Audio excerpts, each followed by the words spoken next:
Hey everyone, it's Dave from Vanity Projects. I was just in a meeting with a client where we were talking about the importance of putting out videos and creating content, and it made me realize I haven't been following my own advice. It's been at least a year since I've made a video for LinkedIn, so I thought I'd just make this quick one to share with you guys. I recently put up this blog post about how you can make your website stand out from other architects. And so I thought I'd just do a little bit of a summary of some of the main ideas, a kind of quick takeaway of some of the stuff that was in that. So obviously a lot of architects' websites are very similar to each other. We all pretty much are doing the same thing. So it can be quite tough to find ways to actually stand out, have a point of difference, and or more importantly, just to make your website a bit more distinctive, doing something that other people aren't. And so these are a few things that I think architects can do to make their website stand out a bit more. The first is to show your clients and actually put more of the focus on your clients. We always show our buildings and we show ourselves, but we often neglect to really talk about the people that live in these projects or work in them or occupy them, and what they're about and what their brief was and what they were hoping to do and how they live in the space. And I think that's just a big thing that we're overlooking as an industry. So there's a really good example here from Bauer Architecture in Melbourne, their Coastal Court project. The photography has the clients in it, and I think it's just so beautiful. They've also got a video that they've made about their client, interviewing their client, showing them using the space. It's just incredible. And when you put that all together, it just makes the project communicate so well to similar clients, to like-minded clients, to get to see the kind of people that live in the space.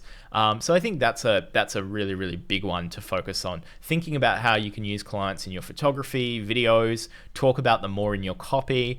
In this case, Peter and Michelle that live in this project. It's just such a good thing to do. And really, seriously, how often do you see it? Not very often. We look at hundreds of projects coming out throughout the year. How many of them really tell us much about the client? Not many, right? A couple.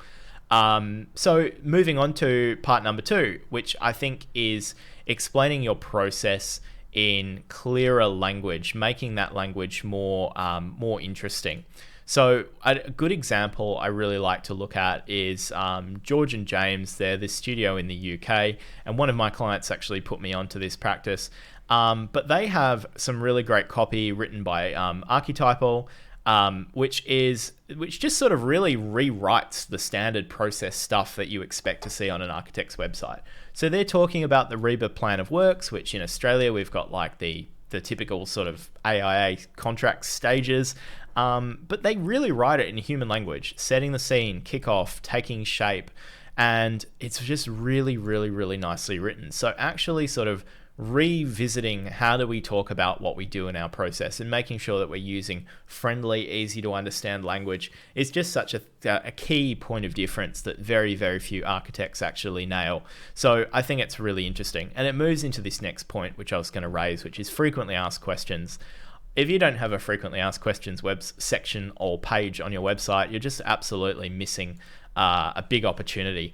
I would say probably 5% or less of architects have this sort of content on their website, but for a prospective client, this is extremely valuable if they can find their way to this and answer questions like, what type of projects do you take on? How much do you charge? Which has been an interesting one to see how they've answered that. How long will my project take? What will it cost? What is your design style? That sort of stuff's interesting. But then we look at another great example, Robeson Architects in Perth, their FAQ. Is there a minimum value of the projects? How involved are you during the process? Why should I work with an architect? On that note, I've heard architects never stick to budgets. Is that true? And I love that Simone starts with, "That's rubbish." What a great reply. So I think this is all just really interesting stuff to do. Another a good sort of example precedent to look at is Amos Goldrick in the UK.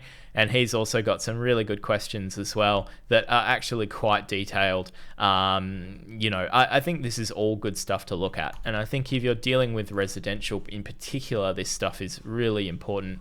And for many clients I'm working with where they've got a frequently asked questions section of their website, it's often very popular. It's a page of their site or section of their site that often gets quite a lot of traffic. and it can be really, really helpful in terms of getting people to the point where they feel confident to reach out because they've had their questions addressed. So really, really good. It'll also save you time not having to deal with these issues. If these are things you're often answering for people, as in frequently asked questions, then you can just direct them towards those frequently asked question pages whenever those questions arise. You don't have to repeat yourself again and again. So very, very valuable point of difference. Very few architects have this stuff on their website, so I think it's really worthwhile. The next one is actually a really simple one, which should seem fairly common sense, but making sure you've actually got photos of you and your team on your website. I know that sounds pretty obvious, and let's say 60% of us do have bio sort of pictures on our site, but very few architects will actually go as far as putting a whole picture of their team on their homepage. And I think the homepage is the essential element. There's not that many architects' websites you pull up where you actually immediately see the people behind the brand, behind the projects. Who is this business? Who are they? Developing a sense of familiarity and trust with them immediately from the get-go, I think, is a really, really good element of distinctiveness that not that many architects actually do well on their websites. So I like this example from Welsh and Major. I could have picked any number of sites here.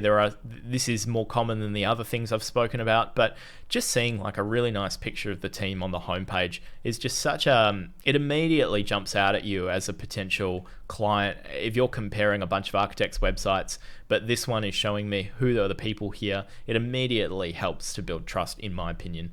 But I also just really like this idea of group photography as its own sort of point of distinctiveness, because it's challenging. It's actually quite challenging to orchestrate group shots, group photography. And for practices that have a lot of employee churn, unfortunately, it becomes an even more challenging logistical exercise to get a group shot together. But if you've got a sort of a stable crew of employees and you guys are all together, get your group shot, because not that many people can actually see you as a team overall. And not that many architects are actually showing this type of photography, and I think it actually adds something extra to your website for them to be able to see your whole team in one go. On the homepage, for example, you couldn't use individual portraits of team members on the homepage as effectively as putting a group together. It just helps to build trust. And I love these group shots, and I love the way that they can be staged and they can be a little bit sort of sarcastic or I don't even know, but like architecture in Australia. I love this one because they've done the school photo. They've got their fists on their knees. They've got the little signboard. They've taken it in the park on the sort of the park bench, but making it look like the bleachers. I think it's just really, really cool and fun. And so clearly I'm impressed with very simple things, but I think this sort of thing, it does stand out, and it gives you a much better feel for who this team is, and it makes you feel more comfortable with them as a company than just seeing sort of one or two individual portraits, which you're going to see anyway, and you're going to enjoy seeing that. But I think seeing the whole group really says something about this is our company, this is who we are. So it's pretty basic stuff, but I think those three areas are really just key things that a lot of architect sites are missing. So just again, client focus in your photography and video, detailed and well-written and clearly written process and frequently asked questions stuff, and then just nice group photography used prominently on your homepage, about page, and other places where it can be seen, high traffic, high foot traffic areas of your website. I think all of those are just things that start to putting you into the real minority of websites that have that extra advantage, that extra quality to them. So hopefully that's giving you all something to think about, and as you go about making your websites a bit more polished, a bit more distinctive, and a bit more likely to convert your dream clients. So thank you for watching the video, and I'll speak to you soon. Bye.